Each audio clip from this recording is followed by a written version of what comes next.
नमस्कार शेतकरी मित्रांनो, मी आनंद देवचे आणि सिद्धिविनायक ऑर्गॅनिक वर्मी कंपोस्ट या युट्यूब चॅनलमध्ये तुमचं मनपूर्वक स्वागत करतो। आज मी जे बोलणार आहे ते कदाचित काहींना आवडणार नाही, पण जर आपण सध्याकडे डोळे झाक केली तर उद्या आपली जमीन आणि शेती दोन्ही मोठ्या अडचणीत येऊ शकतात। आज मी कोणत्याही कंपनी विरोधात बोलणार नाही, कोणत्याही खताविरोधात बोलणार नाही आणि कोणालाही दोष देणार नाही। मी फक्त एक प्रश्न विचारणार आहे, इतकी मेहनत करून शेतकरी श्रीमंत का होत नाही? सकाळी लवकर उठायचं, कडक उन्हात काम करायचं, पावसाची चिंता, विजेची चिंता, मजुरांची चिंता आणि सर्वात मोठी चिंता म्हणजे यंदा पीक होईल की नाही। आणि जर पीक झालं पण तर मग दुसरा प्रश्न येतो की भाव किती मिळेल। एकदा मनापासून विचार करा, तुम्ही खताच्या दुकानात जाता, DAP, युरिया, पोटॅश, सूक्ष्म अन्नद्रव्ये, बुरशीनाशके, कीटकनाशके, दुकानदार जे सांगतो ते आपण घेतो, कारण आपल्याला पीक वाचवायचं असते, खर्च वाढत जातो। पण जेव्हा माल विकायला बाजारात जातो तेव्हा भाव आपल्या हातात नसतात। शेतकरी मेहनत करतो पण नफा अनेकदा दुसराच कोणी घेऊन जातो।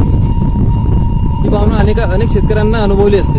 मग प्रश्न पडतो, आपण नक्की चूक कुठं करत आहोत? बियाणं चांगलं, खत चांगलं, फवारणी वेळेवर, तरी सुद्धा उत्पादन आणि जमिनीची जोम का दिसत नाही? मित्रांनो, आज मी तुम्हाला एका गोष्टीची आठवण करून देणार आहे। लहानपणी आपल्याला आपल्या शेतात नांगरणी झाली की जमिनीत किती गांडूळ दिसायची आठवत आहे? लहान मुलं ते गांडुळे उचलून बाजूला ठेवायची, कारण जमिनीचे मित्र आहे असेल मोठी माणसं बोलायची। आज तीच गांडुळे आपल्याला शोधावी लागतात, असं का? हा प्रश्न विचारण्याची वेळ आली आहे। एक गोष्ट लक्षात ठेवा, रासायनिक खत ही शेतीला एक फक्त साधन आहे, पण जर आपण सेंद्रिय पदार्थ, गांडूळ खत, शेणखत आणि मातीची काळजी पूर्णपणे विसरलो तर मातीचा नैसर्गिक समतोल बिघडू शकतो।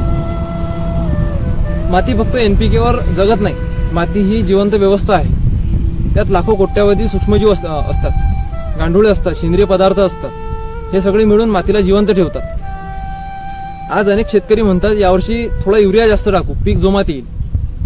पण पहिल्या काही दिवसात फरक दिसू शकतो, पण आपण कधी विचार केला का की मातीची तब्येत कशी आहे?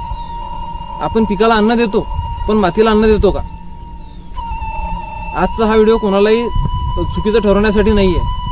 हा व्हिडिओ आहे फक्त आपल्या मातीला पुन्हा जिवंत करण्यासाठी। कारण जर माती मजबूत असेल तर शेतकरी मजबूत असेल, आणि जर मातीच थकली तर कितीही तुम्ही रासायनिक खत टाकलं तरी फायदा मिळणं कठीण होऊ शकतं। या सिरीजच्या सेकंड पार्टमध्ये आपण शेतकऱ्याचा खर्च दिवसेंदिवस का वाढत चाललाय आणि आपण जास्त मेहनत करूनही पैसा का उरत नाही या विषयावर बोलणार आहे। चला तर भेटूया पुढच्या पार्टमध्ये। धन्यवाद।